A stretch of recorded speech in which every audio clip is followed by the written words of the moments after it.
This is Rogers Redding. I'm the National Coordinator of Football Officials. I want to welcome you to this first media fan video of the 2019 season. 2019 is an important year in college football. It's the 150th anniversary of college football, and you'll see various ways that is celebrated throughout the season. We're going to be producing these videos every couple of weeks or so to give you, the fans and members of the media, an opportunity to see some plays that take place in the game that are a little bit unusual or that give me an opportunity to talk about the rules. I hope you enjoy these, especially hope you learn something from them, and I welcome any responses or observations you have about these videos. Okay, let's get right to the plays. We talk a lot about the targeting foul, and most of those occur when a defender is striking a receiver who is about to catch the ball or just after he's caught the ball.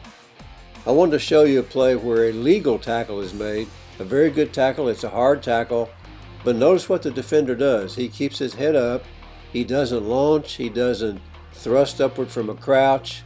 We sometimes say that he would be simply running through the tackle. So this is just a good hard tackle, and this is legal, and this is the kind of tackles we'd like to see the ball players use instead of sometimes the targeting foul. So I just wanted to let you see this as an example of an effective tackle that is not targeted. On this next play, we see a good example of a hands to the face foul. You're going to see a player on the defensive team shove his hand up into the face of the running back. In fact, he takes his helmet off during this action. This is a foul for hands to the face. The helmet coming off normally would mean that the player would have to leave the game for one down. But because the helmet comes off directly as a result of the foul, that means that he does not have to leave the game. So a good example of a hands to the face foul, and a good example of the exception to the rule about having to leave the game when the helmet comes off. It comes off because of the direct result of the foul, and therefore he can stay in the game. The referee does a nice job of explaining this very quickly so that you'll understand why the player does not have to leave the game when his helmet comes off. Personal foul, legal use of hands to the face, defense, number 31.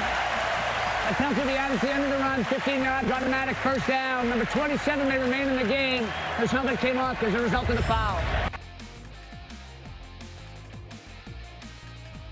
This play shows us an example of an illegal formation in terms of the way the offensive team is aligned. They are required to have all their players either on the line of scrimmage or in the backfield, and they are not allowed to have more than 4 players in the backfield. Now, to be on the line of scrimmage, a player's headgear must break the plane drawn through the waistline of the snapper. And you can see that the left tackle is too far back, the right tackle is too far back, so they have at most 5 players on the line of scrimmage and at least 5, maybe 6 players in the backfield. So that's why the flag is thrown for this illegal formation. If those tackles would move up and have their headgear break the plane going through the waistline of the snapper, then that would be fine and it'd be okay. But this is illegal as it stands, so a good call by the officiating crew on this formation foul. Illegal formation, offense, 5 players in the backfield, 5-yard penalty, still first down. Here we have a fairly unusual face mask foul. This one is committed by the ball carrier against the player trying to make a tackle. Now usually it's the other way around. Normally we see the ball carrier get his face mask grabbed by the defensive player trying to make a tackle, but in this case it's the ball carrier himself that does the fouling by grabbing and twisting the face mask of a defensive player. Now the rule makes no distinction between offense or defense, so this is a good call. It's just unusual and I wanted you to see this.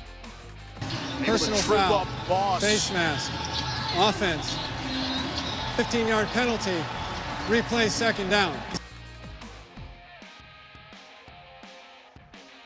As this next play begins, I want you to notice where the ball is snapped because this is going to become important later on. The ball is snapped at the 16-yard line. Now watch the second player in from the top of the formation. He has uniform number 3. He's going to make a block below the waist at about the 19-yard line. Now this block is legal. It's directed from the front, straight up and down the field, but the main thing to notice is that it takes place within 5 yards of the line of scrimmage. Remember, the ball was snapped at the 16. This block takes place at the 19. if this identical block had been made 5 yards or more downfield, that is to say, if it had been made at the 21-yard line or further on downfield, it would be illegal. So it's not only the kind of block that matters, it's where on the field it takes place. This is a safety rule, and the theory is that if the player goes more than about 5 yards downfield, he's got up a pretty good head of steam before he throws a block.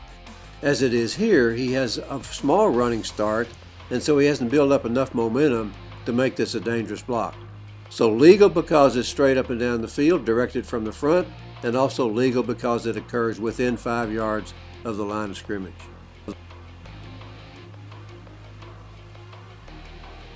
This is an unusual and interesting play where the quarterback throws a pass forward, it gets batted back to him, and then while he's airborne, he grabs the ball and then throws it to the ground.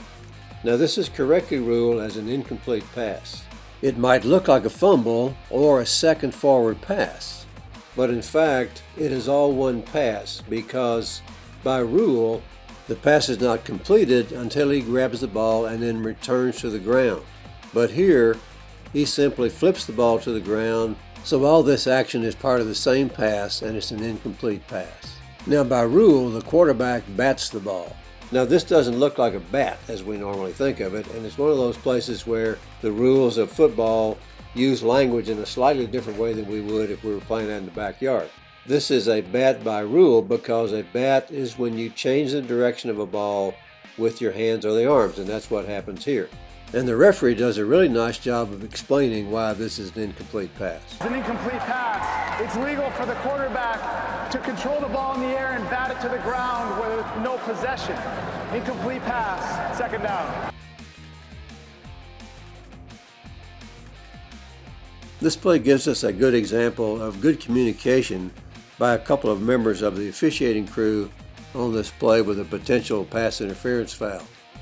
You can see that the field judge, that's the official with the F on his back, he throws a flag for defensive pass interference, and you can immediately see the back judge coming across and having a conversation. And what the back judge will do is say, "What did you see?" And they will have a brief conversation, and the back judge will then say, "Well, I think that there's not a foul, that there was no contact here." And the field judge agrees, and they pick up the flag. Now, if the official who throws the flag insists that he has a foul, then the other official will back away and the flag will stay on the ground. But here they pick up the flag. That all takes place fairly quickly because you don't want to take a long delay with this. Now the crew is correct to wave off the flag here because there is no foul for defensive pass interference. What the rule requires is that there be obvious intent to impede the player from getting to the ball. And that doesn't happen here. We do not have a foul for face guarding in NCAA football. NFL has such a rule. But you can wave your hands in the face of a receiver in NCAA, and it's not a foul. And so that's what happens here. Now, there may be a little contact, but there is no obvious intent to impede the receiver from getting to the ball. So this is a good job to wave off this flag.